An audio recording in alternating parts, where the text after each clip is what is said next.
Right, hey guys, how we doing? Back another video from Mother's Basement. I'm excited for this. I love recommendations, and I love finding short, like 12 episode, maybe 20 anime that I could just watch in a short sitting. Always fun. This is, I think, giving us 10 of them. 10 top tier anime you can watch in a weekend.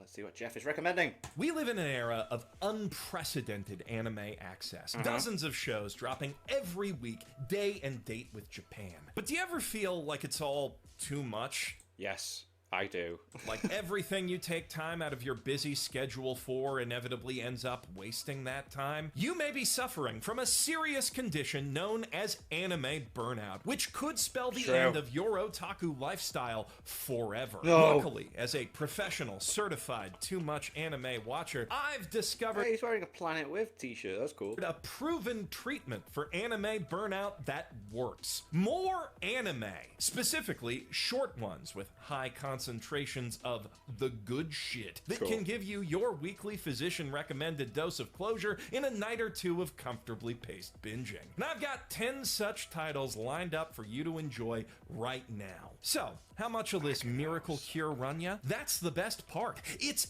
absolutely free, excluding applicable subscription fees and any donations of hitting that like button you choose to make. If you're looking for a tight, satisfying anime, you really can't do much better than Puella Magi Madoka Magica. Okay, cool, right.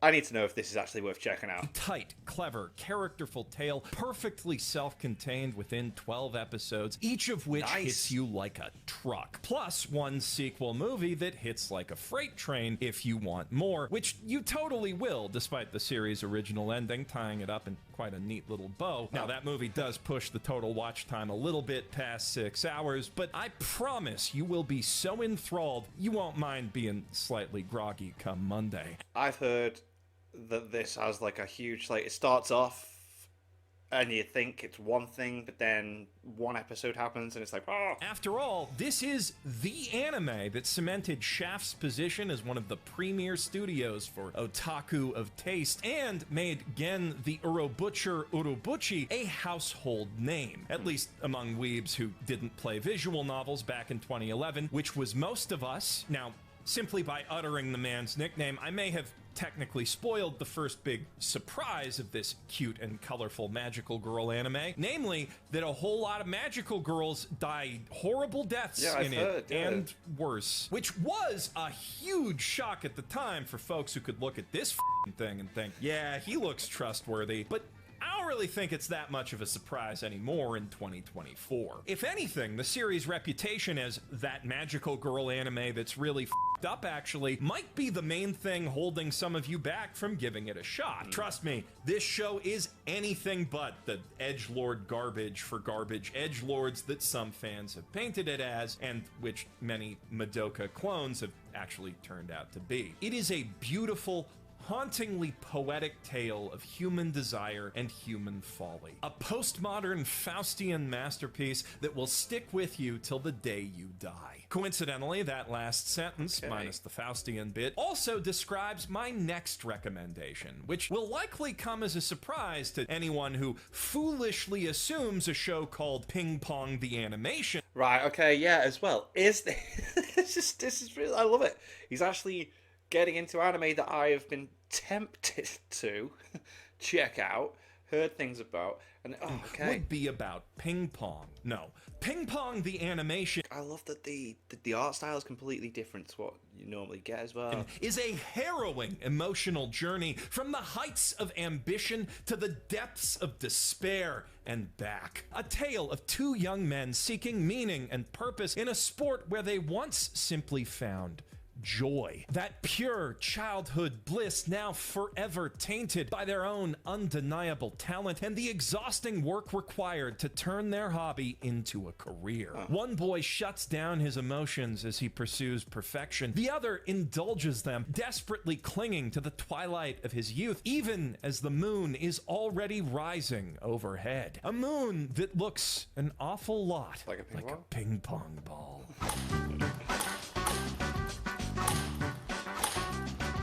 Adapted by Masaaki Yuasa and Science Saru at the height of their experimental game, this anime translates the rough, sketchy style of the original manga with unrivaled faithfulness, using it to facilitate some of the most jaw-droppingly fluid, high-impact animation really cool. you will ever bear witness to. Sync up that Sakuga with impeccable sound design that seamlessly blends the clatter of ball and paddle into quite possibly the greatest soundtrack ever composed by the legendary Kensuke Ushio, and wait. blends the clatter of ball and paddle into quite possibly the greatest soundtrack ever composed by the legendary Kensuke. Oh my god. Wow. Alright. Wow. Okay. So Devil May Cry Baby. Sick. What was it called? It's not your name. The guy that bullied the girl for being deaf. Class soundtrack. Chainsaw Man. Absolutely amazing. What are these two? What's this one? I don't recognize that one. And I don't think I've watched that one, but isn't that the one that came out? Anyway. Ushio, and you've got an anime that'll straight up change your life in 11 episodes or less. I mean that both in the sense that it'll deepen your appreciation for the power of unconventional animation, and that it's just gonna destroy you emotionally. It also happens to have one of the best dubs I've ever heard, so you don't need to. That always helps as well if you're unsure, to have a decent dub as an option. To have anything pulling your eyes away from all that gorgeous animation, except, of course, all the tears. On that note, you'll have to put in a bit of extra work to watch my next track, Bano, as it... Mate, this anime is so good. Yes, Bano is so good. It's one of those anime that's tragically missing from every legitimate streaming platform these days, but if you can get the DVDs. Get your hands on it. You will be rewarded with not just some of the most brutally awesome action you have ever seen. The story is absolutely fantastic as well. I love it. But hands down, no question, one of the top 5 English dubs of all time. Oh yeah, dub's great as well. Dub's great. And then take them by the throat and squeeze and squeeze and squeeze until they foam like a dog, and then squeeze some more. When their eyes are about to pop out, you squeeze just a little more. Which really matters here, because Bano is a Prohibition-era period piece about mobsters and monsters running all over 30s New York City, plus a cross-country train caught up in several hijackings at the same time, all trying to kill each other, with the slight complication that of people being immortal, some of them cannot die. Yeah. A setting whose immersive quality is greatly enhanced by all the authentic accents and slang sprinkled throughout the dub. It's also simultaneously a pre-revolutionary period piece about a ship full of European alchemists crossing the Atlantic in hopes of a better, possibly eternal life in America. And it's so cool when you start figuring out how everything ties together. It's like, oh my god. That part is equally enhanced in English by a range of accents and archaic speech patterns. The show deftly weaves in between these 3 plots in non-chronological order as an intrepid reporter and his peppy apprentice try to piece them together and untangle all the disparate threads linking them. An experience that you, as the viewer, get to partake in as well. Oh yeah, I need to watch Bano again. I need to watch it again. I've seen it twice. Adding a delicious layer of mystery and suspense to the gorgeously animated gangland action. I credit this show specifically for instilling my lifelong love of non-linear narrative long before I ever watched Pulp Fiction. It was one of the few anime DVD sets I owned as a teenager, and easily the one I would bust out most often when friends slept over, which was always a good time. I watched it on Netflix when I first ever got Netflix, and the anime selection wasn't huge. Bano was one of the anime that was on there. Fair warning, Bano is technically an eternally unfinished light novel adaptation that does leave quite a few threads dangling for a season 2 that never was, but it wraps its core storylines up in such a beautifully tight bow that I find it impossible to complain about that, even if I am constantly craving more. Yeah, like, isn't the...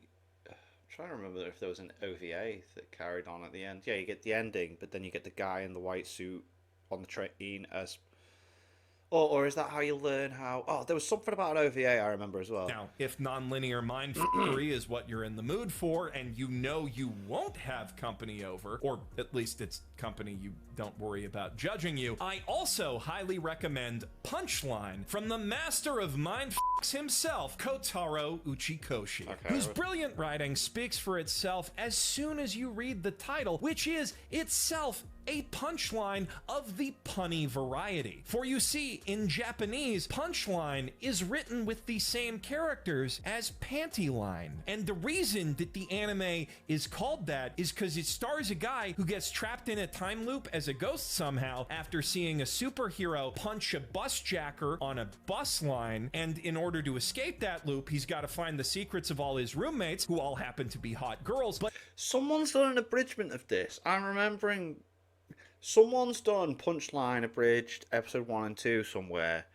and that's why I'm recognizing stuff of this. I don't think I ever reacted to it because I never watched Punchline, but this has been recommended somewhere as well. I think maybe Nuxtaku did a thing years ago, you know, back when he actually did anime stuff.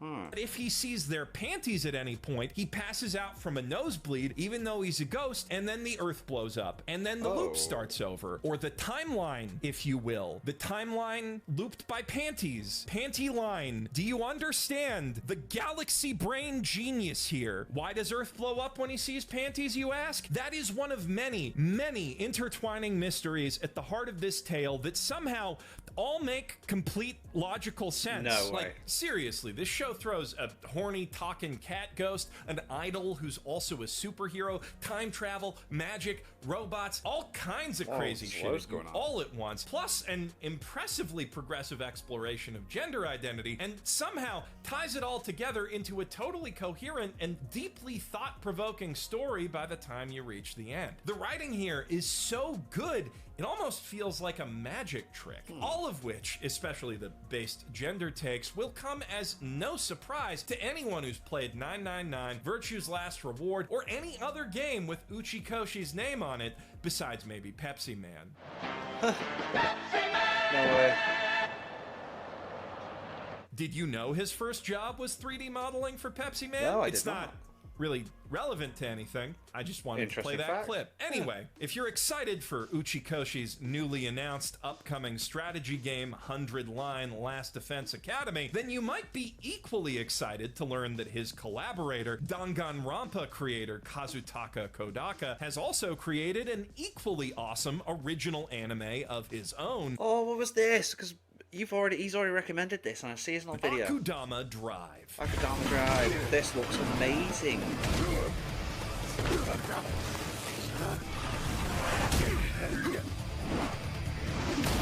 I am loving the music as well. This is so sick.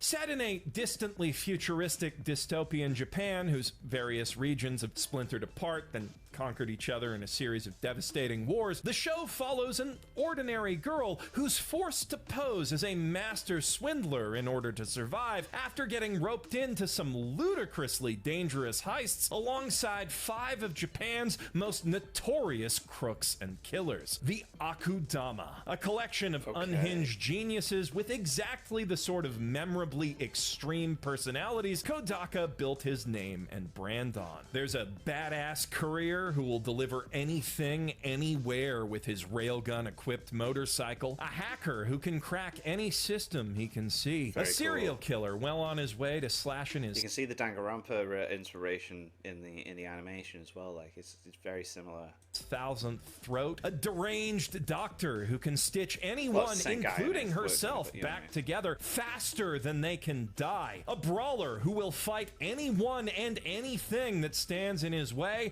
and a regular random street thug who's also kind of along for the ride. All pursued relentlessly at every turn by a squad of Judge Dredd but make it anime executioners who will stop at nothing to stop those crazy bastards, even though they're just as crazy themselves. It's a recipe for over-the-top cyberpunk street fighting action cooked to masterfully directed perfection with a beautiful demi-glaze of striking cinematography and bisexual lighting. For Akudama Drive, Kodaka wanted to break out of his mystery writing comfort zone and make a Tarantino-esque action thriller, and he nailed it harder than he could have possibly imagined. Or, you know, the animators, writers, and director who took his idea and actually ran with it and made an anime out of it, since it was mostly just his concept. It's a really good concept, though. That said, if you do want to see a great Japanese artist directly playing with American influences using his own hands, they don't get much greater than Hiroyuki Imaishi's passionate lust letter to cartoons, Panty and Stocking with Garter Belt. The tale of two hedonistic soundtrack's fantastic to this. Never watched the anime.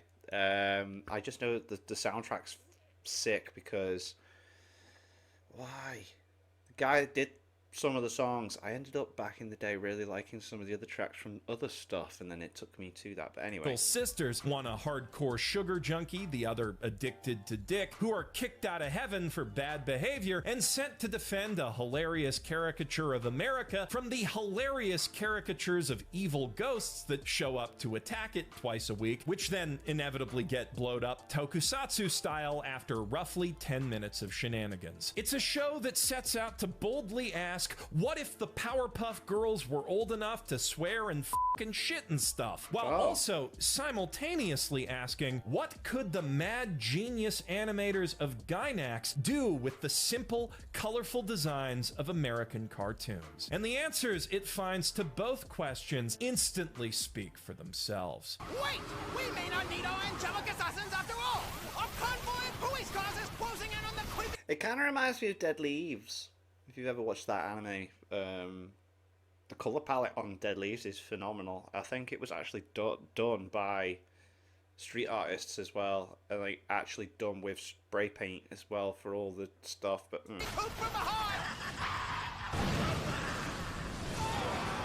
Panty and Stocking pushes the stylistic but Dead Leaves is a movie, so excesses of cartoons to and past every conceivable limit of artistic technique and good taste, reveling in irreverence every step of the way. Seriously, I am warning you now, absolutely nothing in this show is sacred. Like, series co-creator Hiromi Wakabayashi literally got the idea from watching Drawn Together at an American convention and thinking, hey, why aren't we doing something this offensive?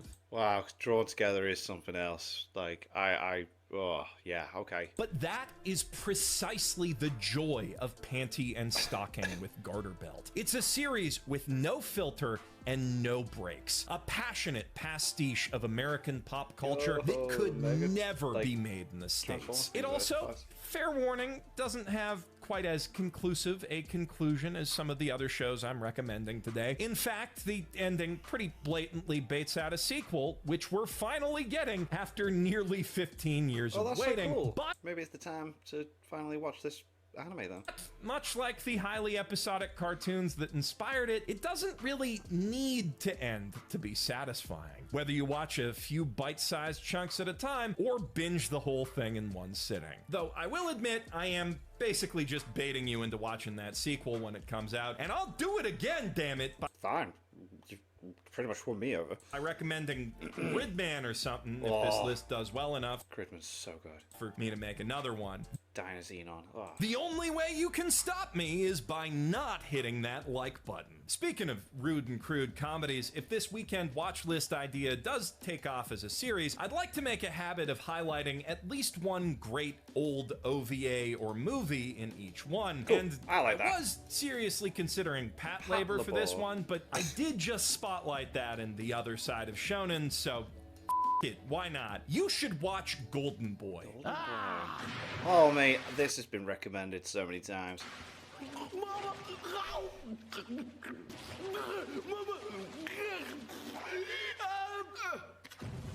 So, how do you like my swimming? Coincidentally, that's also the exact attitude with which you should approach Golden Boy. As you're watching wandering wunderkind Kintaro Oe use his incredible learning capacity to help incredibly hot women with their career, hobby, and/or life problems before unexpectedly disappearing on them exactly 30 seconds before they're ready to jump his bones, I can guarantee that you will have questions. Several questions, even. And every time one of them pops up, I promise you will be much happier if you simply say, "F it, why not? Why's that lady sexually attracted to her motorbike? Can you really get a job at a pool with nothing but gumption and a promise to learn how to swim eventually? How are her boobs doing that? Repeat after me. What? You didn't show them. Why not?"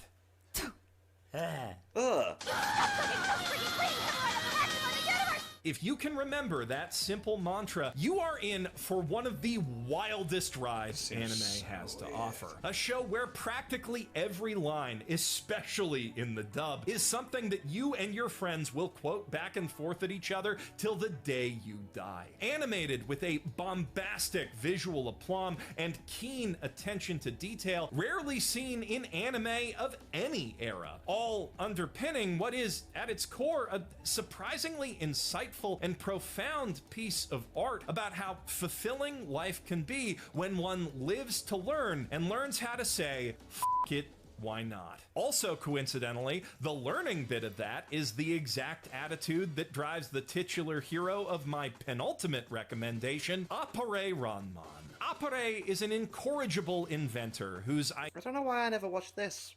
Because, like you guys know, I always watch Jeff's, like, ones to watch videos, and I'm sure this was in one of those ones to watch, and it looks great. The idea is cool. The art, awesome. I can't remember. I think because of another anime that the guys made also intrigued me, but ideas and machines are just too big, fast, and crazy for the small Japanese town he calls home. Fuddy-duddy samurai Kosame is tasked by his lord with keeping the young merchant's son in line, and this leads to that, and by the end of the day, they're both stuck on a one-way steamship trip to Los Angeles. Left stranded with no conceivable way to get back home, save for the extremely large cash prize conveniently waiting at the end of America's first ever cross-country automobile race.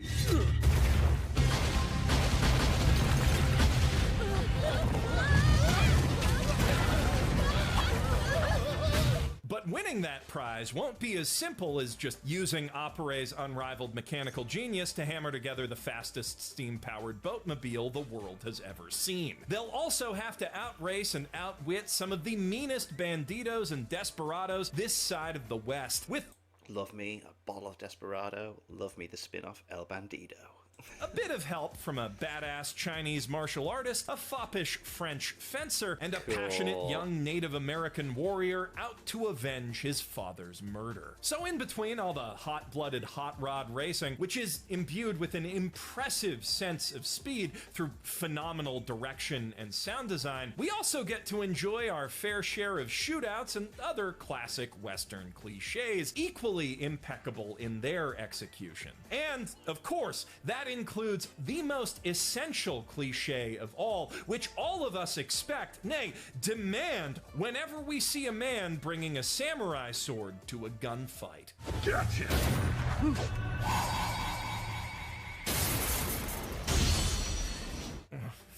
Yeah, that's the good shit. That is cool. Basically, this show is what would happen if Fast and the Furious and G Gundam hooked up at a steampunk convention orgy while wacky races watched. Love it. Easily one of the coolest f***ing things I have ever seen in my entire life, and one of the most egregiously underrated anime in recent memory. We have had a lot of high-octane thrill rides on this list, though, so if you'd prefer a less action-packed period piece to relax to, I'm gonna round things off with the work of one more goated director. Cowboy Bebop and Samurai Champloo creator Shinichiro Watanabe, who, across his entire legendary career, has only ever made one non-original anime adaptation. 2012's Kids on the Slope, which also happens to be his first collaboration since Bebop with genius composer Yoko Kanno, and the first anime ever made by Studio Mappa, the one where they really had something to prove. Set in Kyushu in the mid-60s, Kids on the Slope is about this stuffy nerd from a family so rich he learned classical piano in elementary school, who never really had a chance to make friends, always moving around for daddy's career, until that all changes when a hot-headed half-American boy shows him exciting new uses for his fingers in the basement of an old record store. I'm talking about jazz.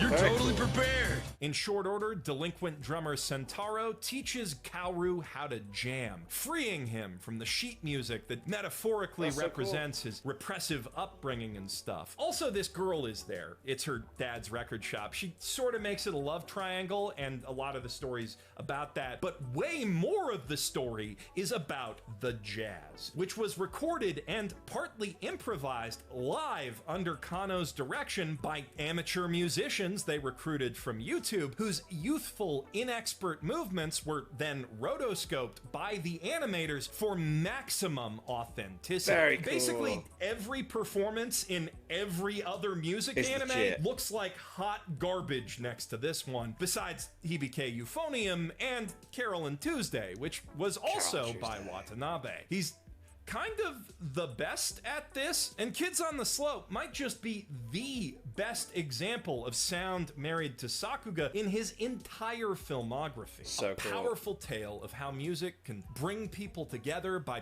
letting out everything we keep bottled up inside. And that's all the anime recommendations I have bottled up inside me. There's still 3 minutes. I reckon he's lying.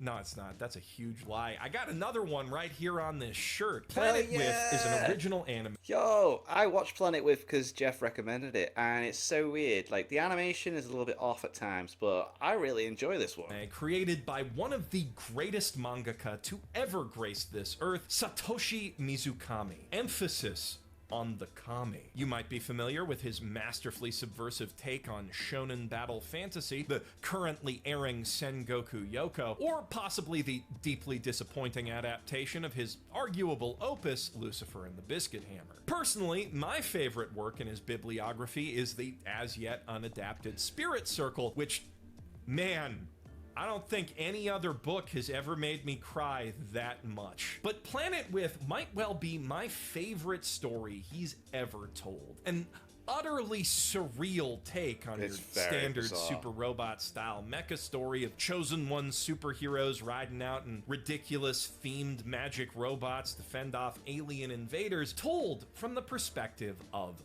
the bad guy. Specifically, this amnesiac 6th Ranger ass edgelord tasked by Sensei, this bipedal purple cat pervert over here, to track down those heroes and destroy their giant robots using his giant robot, which is also Sensei. I don't want to say too much more about the plot because, man, this fucking show, man, it packs as many well-considered, mind-blowing twists and turns as FMA Brotherhood into a fifth the amount of episodes, and not only makes them make sense, it paces them all out so not a one loses even an ounce of its impact. I sit in awe of the Kami's writing skills, not to mention in quiet contemplation of his uniquely insightful philosophical outlook on the nature of violence and the true meaning of pacifism, which, like, I seriously think they should teach this anime in colleges. That's not a joke. Planet With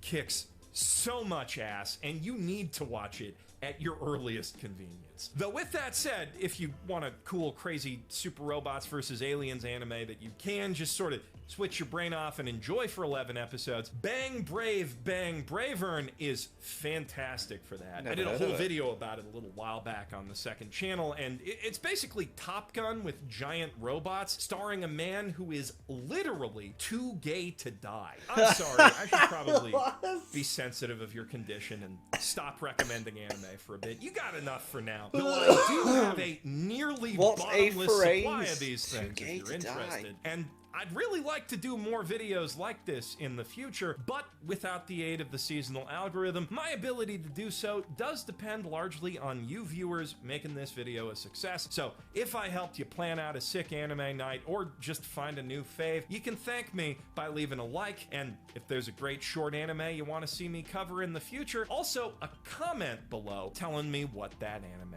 is. I'm Jeff Thu, the Akudama who adds stuff to your watch list while you're not looking. That's my crime superpower. And oh no, it's the dystopian future cops. They're coming for me because we live in a dystopian future. Boom, social commentary. They're coming for me for that too, though. I gotta go. Bye. Some very interesting recommendations, because there are things on that list that I have been contemplating checking out, so we shall see. We shall see. Bacano, though, I'm planning it with. Yeah, get on those. I can double down on that and be like, yeah, they are brilliant. But anyway, thank you to my patrons. If you want to have your name at the end of every video and want to be able to watch Patreon-only reactions, such as the original Dragon Ball series, link in the description to the Patreon page. $1 a month is the last help support channels. Greatly appreciate that. Thank you all for watching. What do you guys think of that? What do you guys think of this? Click like, subscribe if you haven't already. Leave comments below. Let me know what I should watch and discuss in future videos. And I'll see you guys. All you guys. Nay, damn.